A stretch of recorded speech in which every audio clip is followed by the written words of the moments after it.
North Africa. The year is 1942. The sun beats down mercilessly on the endless sand. Supplies are scarce, fuel is running low, and the German Afrika Korps, under the legendary General Erwin Rommel, is struggling to keep its tanks and trucks moving. Every drop of petrol is precious, every gallon carefully rationed. But then, one daring German colonel pulls off a bold raid that changes the game. He captures an American supply dump, and inside he finds a fuel stockpile so vast that it exceeds his unit's entire monthly ration. This is the story of how a desperate gamble in the desert gave new life to Rommel's campaign, at least for a time. Today, we'll follow the colonel's raid step by step, exploring how he planned it, executed it, and what it meant for the war in North Africa. To understand the significance of this raid, we need to step back. By 1942, the North African campaign had become a deadly struggle of logistics. Armies lived and died not by the number of tanks they had, but by the fuel, ammunition, and spare parts they could transport across the desert. Rommel's Afrika Korps, though skilled and daring, was always short on supplies. German convoys from Europe had to cross the Mediterranean, where the British Royal Navy and Air Force hunted them relentlessly. Many ships were sunk before they reached Libya. That meant Rommel's men often had to fight on a shoestring. Fuel shortages limited how far his tanks could advance, and sometimes forced retreats.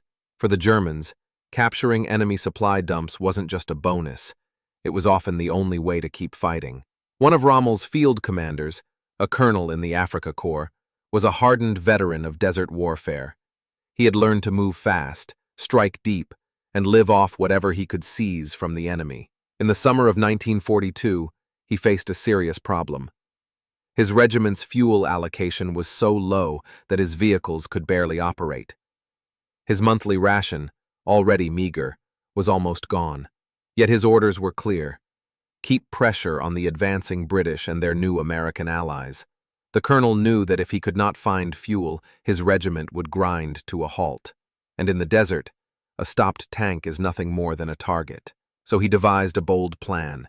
He would strike directly at an American supply dump behind enemy lines. If it worked, he could replenish his regiment's fuel and keep fighting.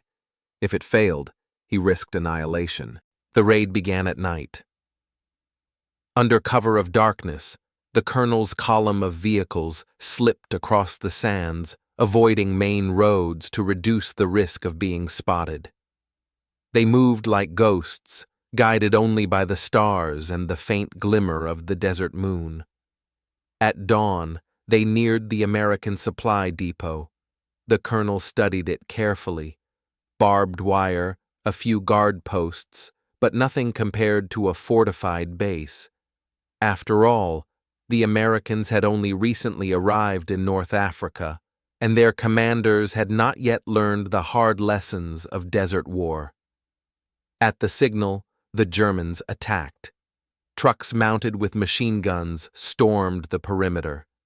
Infantry rushed forward, surprising the American guards.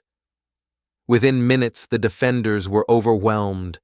Inside the dump, the colonel's men could scarcely believe their eyes. Drums of fuel stretched as far as they could see.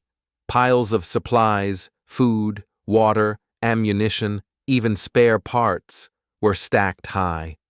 For the fuel-starved Germans, it was like stumbling into an oasis in the desert. When the colonel checked the captured inventory, he realized the scale of his prize.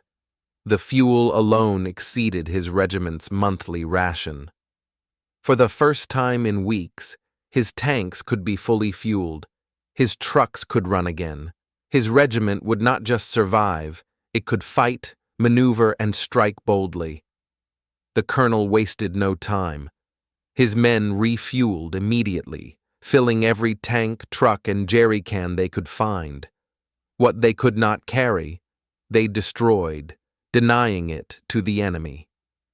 The Americans were stunned. A single oversight in guarding their supplies had handed the Germans a massive windfall. In the desert, mistakes like this were paid for in blood. the raid did not change the outcome of the North African campaign. In the end, the Allies' industrial might and secure supply lines overwhelmed the Afrika Korps. But for the colonel and his men, that captured fuel dump gave them a temporary lifeline. It allowed them to keep fighting, to keep moving, to keep the legend of the Desert Fox alive for a little longer. The Americans, for their part, learned a harsh lesson. After that, they improved their supply security, knowing that Rommel's men were always on the prowl. In war, logistics often decide battles, and in the vast emptiness of the desert, a few thousand gallons of fuel could mean the difference between victory and defeat. The story of the colonel who captured the American fuel dump is just one episode in the wider Desert War, but it captures the essence of the North African campaign. It was a war of daring raids, sudden strikes, and constant supply struggles. Rommel's men were some of the best soldiers of the war, but even their skill could not overcome the crushing weight of Allied resources. Still, for that colonel and his regiment, one bold raid gave them the lifeblood they needed. In the burning sands of North Africa, fuel was as valuable as gold, and for a moment, the Afrika Korps struck it rich. Fade out with desert winds. Life in the desert campaign was brutal long before bullets ever flew. German soldiers often described the desert as their most relentless enemy. Boots filled with sand that rubbed skin raw. Water was rationed to a single cup per day. Engines overheated and seized, while dust clogged every filter. At night, temperatures dropped so low that soldiers shivered under thin blankets, only to be baked alive by the sun a few hours later. Fuel shortages made everything worse.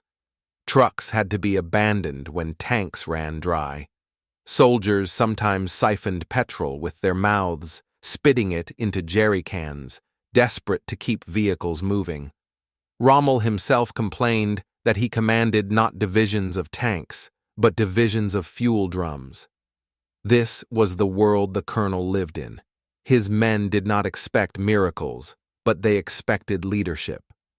And on that desperate night, he gave them hope in the form of a bold raid. German soldier, whispering, "Colonel, we're close." Lights ahead. Colonel, calm, firm. "Quiet now. No shooting until my order. Remember, speed and surprise. We strike like lightning engines rumble louder. Suddenly, machine guns roar. American guard, shouting, 'Alarm! Alarm! They're in the wire!' Explosions, shouts in English and German. The raid was swift, chaotic, and terrifying. The Americans scrambled, some firing blindly, others diving for cover. But the Germans pressed hard. Trucks with mounted guns swept the perimeter. Infantry surged through gaps in the wire. One American guard later recalled, "They came out of nowhere. One moment it was calm, the next it was fire and steel. We didn't even know they were that close." In less than an hour, the depot was in German hands. German officer, wide-eyed. "Mein Gott, look at this." Narrator. Rows upon rows of fuel barrels gleamed in the rising sun. For men who had been scraping the bottom of their tanks, it was a sight beyond belief. The colonel himself walked among the barrels, slapping one with his gloved hand, hearing the echo of liquid inside. He turned to his men and simply said, "Colonel, fill everything, every tank, every can. Nothing moves until we drink this depot dry." And so they did. Engines roared to life as trucks and panzers gulped the precious fuel. Soldiers laughed, cheered, and sang, the despair of yesterday washed away by the smell of petrol. News of the raid spread quickly. For the Americans, it was a humiliation. Commanders demanded answers. How could an entire depot, filled with fuel, food, and equipment, be taken by a single German regiment? An American officer wrote in his diary, "We were careless. We believed our supplies safe, but Rommel's men showed us that in the desert, nothing is safe. We paid for our arrogance." From then on, Allied supply dumps were guarded more heavily. Barbed wire, trenches, and constant patrols became standard. The desert had taught a hard lesson. Supplies were the true front line. For Rommel's men, the raid bought them time. The colonel's regiment could move again, strike again. It was not victory, it was survival. And in the desert, sometimes survival was enough. Looking back, the raid did not alter the war's ultimate course. The Allies had more ships, more planes, more factories. The Afrika Korps was doomed by sheer mathematics, but the colonel's raid stands as a testament to ingenuity under pressure. With nothing left, he gambled and won, if only temporarily. In history, we often remember great battles, sweeping offensives, and decisive victories. But sometimes it is small acts, like one desperate raid on a lonely depot, that capture the spirit of a campaign. In the desert, fuel was life, and for one brief moment, the Afrika Korps had more life than it could have imagined. For the soldiers of the Afrika Korps, every day felt like a battle against the desert itself. Water came in rusty cans, often hot and tasting of fuel. Sandstorms could blind entire regiments, forcing them to halt for hours. Engines broke down constantly, and mechanics worked with bare hands in the heat, improvising repairs with whatever scraps they had. Men joked that their best weapon was the spanner, not the rifle. But beneath the humor was desperation. Letters home often spoke not of glory, but of thirst, hunger, and exhaustion. And then came the fuel shortages. Tanks abandoned in the sand, engines stripped of parts, trucks turned into stationary huts. Soldiers marched beside empty vehicles, carrying rifles that felt heavier with every step. The colonel's men lived this reality daily. When he ordered the raid, they followed, not because they believed it would succeed, but because they had no other choice. In the desert, a soldier without fuel was already half dead. Colonel, listen closely. The Americans believe their depot is safe. They are wrong. Tomorrow night we take it. We move fast, strike hard, and disappear before they know what happened. German officer, but Herr Oberst, our fuel, barely enough to reach them and return. Colonel, quiet, firm. If we do not try, we won't return anyway. With empty tanks, we are finished. This raid is our only chance. Silence. The men exchange looks. Then a soldier mutters, German soldier. Better with gasoline die than without. Better to die with fuel than without. Laughter breaks the tension, though it is weary, nervous laughter. That night, the men prepared in silence. Ammunition was counted, trucks were checked, rifles oiled. Each soldier knew that by dawn they would either be dead, captured, or alive with a miracle. They set out into the night. The desert stretched endlessly before them, a black sea of sand and stone. No landmarks, no roads, just stars overhead, used like ancient sailors to guide their course. Every man sat in silence, listening to the steady drone of engines, praying they would not run out of fuel before reaching their target. The colonel rode at the front, eyes fixed on the horizon, his thoughts unreadable. Hours later, the faint glow of fires appeared on the horizon, the depot. The colonel raised his hand, engines cut.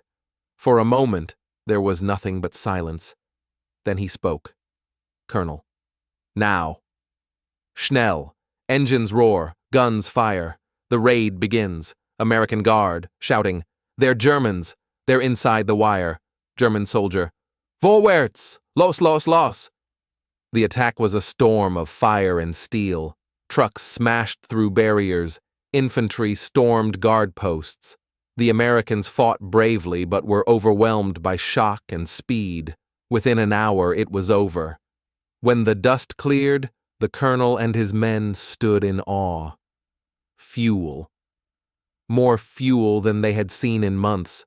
Thousands of barrels, stacked in neat rows, guarded so poorly it seemed almost a gift from heaven. The men cheered. Some wept. One soldier knelt and kissed a barrel as if it were holy. Another shouted, German soldier, "Rommel himself will thank us for this." The colonel wasted no time. Every truck, every tank, every can was filled. Soldiers siphoned fuel with hoses, laughing as engines roared to life. It was more than survival, it was resurrection. For the first time in weeks, they were soldiers again, not stranded wanderers in the desert. When American commanders received news of the raid, disbelief turned quickly to fury. Reports described German forces driving away with full tanks while Allied supplies burned behind them. An American officer wrote, "We had fuel for an entire month's operations. In a single morning, the enemy took it from under our noses." Meetings were called. Accusations flew. Some blamed careless guards, others poor planning. The truth was simple. They had underestimated Rommel's men. From that day on, Allied supply dumps were fortified. Machine gun posts ringed depots. Patrols doubled. And yet, the shame of that one raid lingered. It reminded everyone that in the desert, the front line was not only at the guns, but at the fuel drums. In the long view, the raid was a spark in a war decided by greater forces. By late 1942, the Allies' overwhelming resources began to tilt the balance. Rommel's bold maneuvers could not compete with endless convoys of American fuel, tanks, and planes. But for the men who lived it, that night was unforgettable.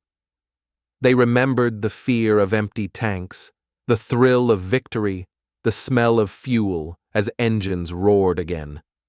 And for the colonel, his name now largely forgotten, this raid was his finest moment, a gamble that paid off, if only briefly.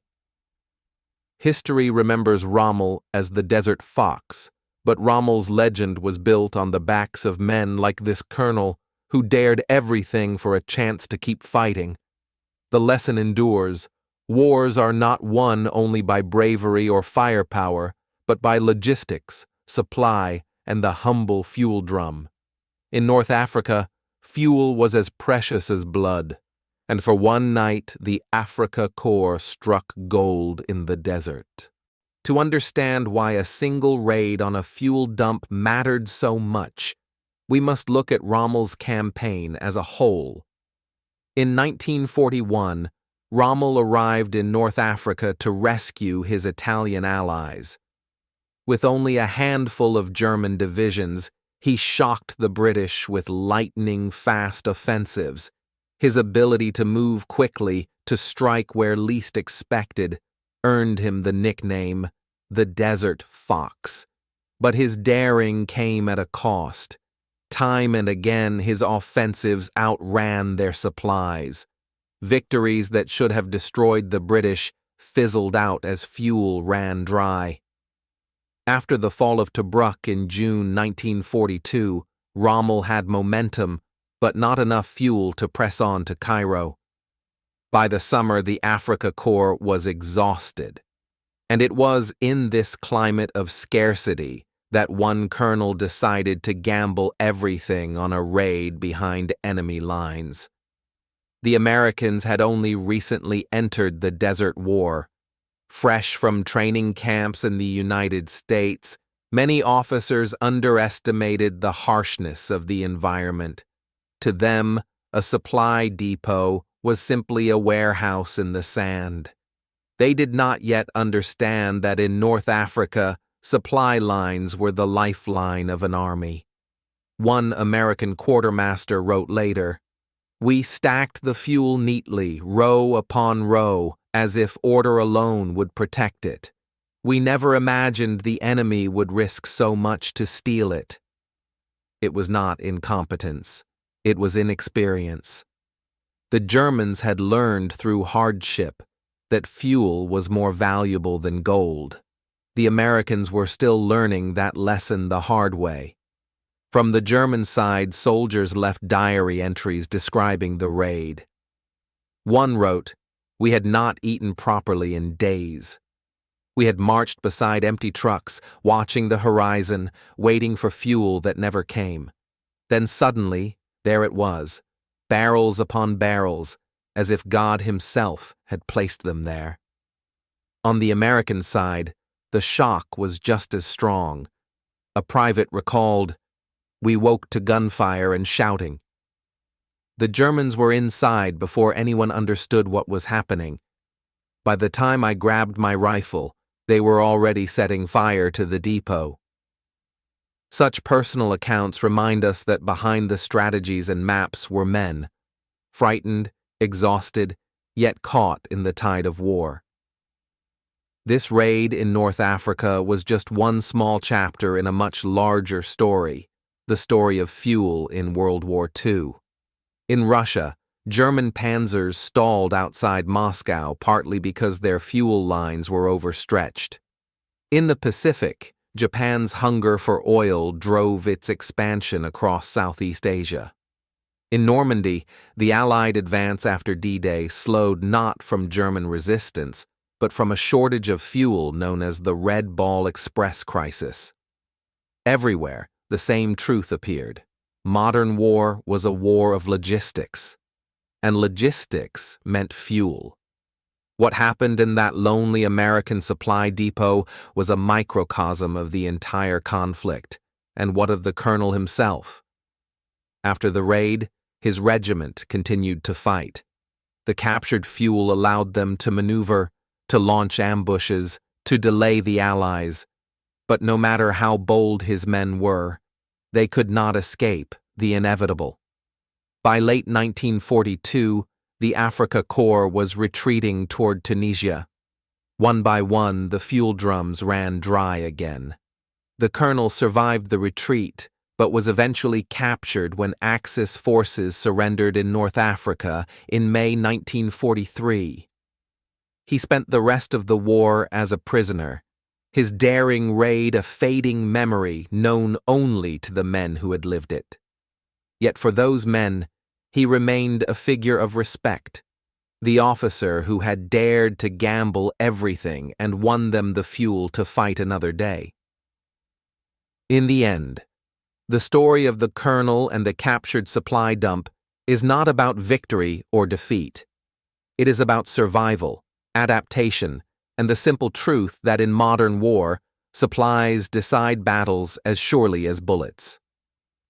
Today, when we remember the great battles of World War II, we think of Stalingrad, Normandy, Midway, but behind each of those names stood fuel convoys, supply lines, and quartermasters working day and night.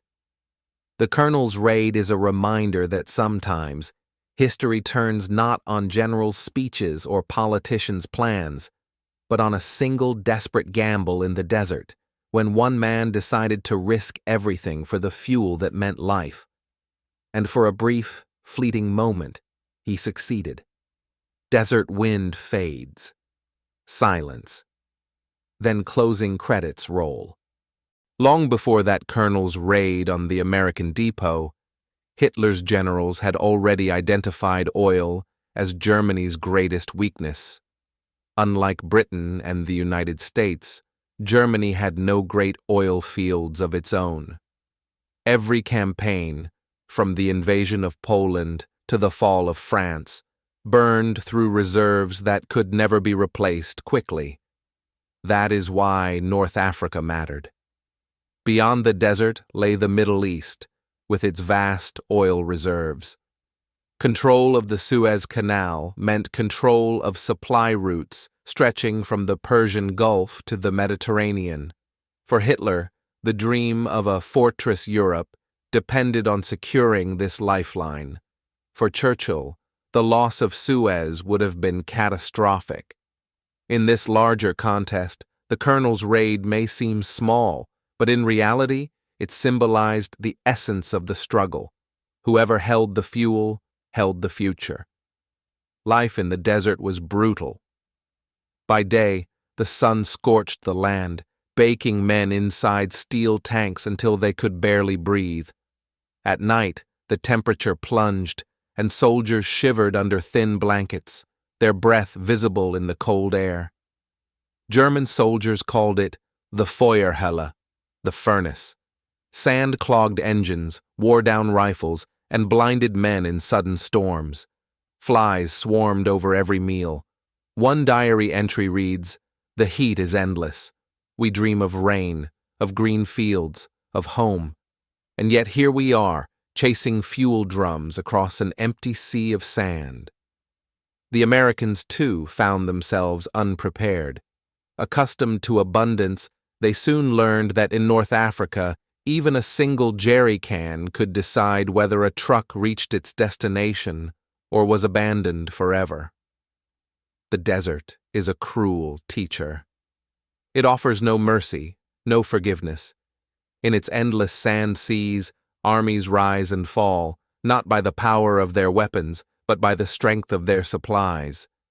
This is the story of one raid. A daring strike led by a German colonel of the Afrika Korps. A raid that captured an American supply dump so vast, it contained more fuel than his men could dream of in an entire month. It is a story of desperation, of courage, and of the simple truth of modern war. Fuel is life. When Italy entered the war in 1940, Mussolini's armies quickly invaded Egypt. But their advance stalled. Poorly trained, poorly supplied, the Italians faltered against the British. By early 1941, thousands of Italian soldiers surrendered. To rescue his ally, Adolf Hitler sent a small German force, the Deutsches Afrika Korps.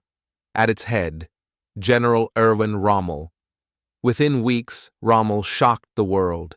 His tanks swept across Cyrenaica, driving the British back hundreds of miles. The press called him the Desert Fox, but behind his daring victories was a constant struggle, a battle not against men, but against fuel shortages. In the desert, fuel was more precious than gold. A panzer division required thousands of gallons each day to fight, but the Mediterranean was dangerous. British ships and aircraft hunted German convoys, sinking fuel tankers before they could reach North Africa. For Rommel's men, the result was grim. Tanks stood idle for lack of petrol. Trucks abandoned in the sand. Soldiers marched on foot beside vehicles that could not move. One officer wrote in his diary, "Our greatest enemy is not the British. It is the empty fuel can." It was in this world of scarcity that one colonel conceived his plan. His name is lost in history, but his actions live on. He was a colonel in Rommel's Afrika Korps, commanding a regiment on the southern flank. His men were running out of fuel. If they could not find more, they would be stranded, easy prey for the advancing Allies.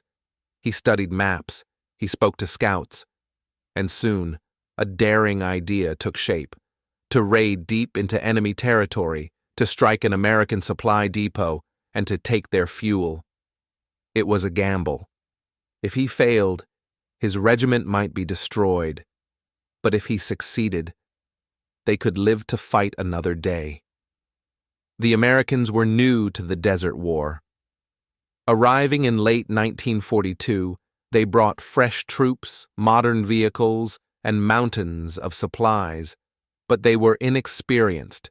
Their officers underestimated the cunning of the enemy. One American quartermaster later admitted, We stacked our barrels in neat rows, as if order itself would guard them. We never imagined the enemy would risk so much to take them. The depot was vast. Fuel, food, water, spare parts, everything an army needed. To the Americans, it was routine. To the Germans, it was salvation. The colonel gathered his officers. Around a map laid out on the hood of a truck, he spoke quietly. "Tonight we move," he said. "Every man carries extra water. No fires, no talking. We strike at dawn." His men knew the risks. They would march through the night, guided only by the stars. Silence was their ally. If they were spotted, there would be no escape. But they trusted their commander. And so, as the sun fell and the desert cooled, the regiment began its march. Engines coughed to life. Headlights were covered. The column crept forward, tanks, trucks, and armored cars moving like shadows across the dunes. Above them, the night sky burned with stars. The only sound was the grind of tires in sand and the low rumble of engines throttled to their quietest. Somewhere in the darkness lay the American depot, and in it, the fuel that meant survival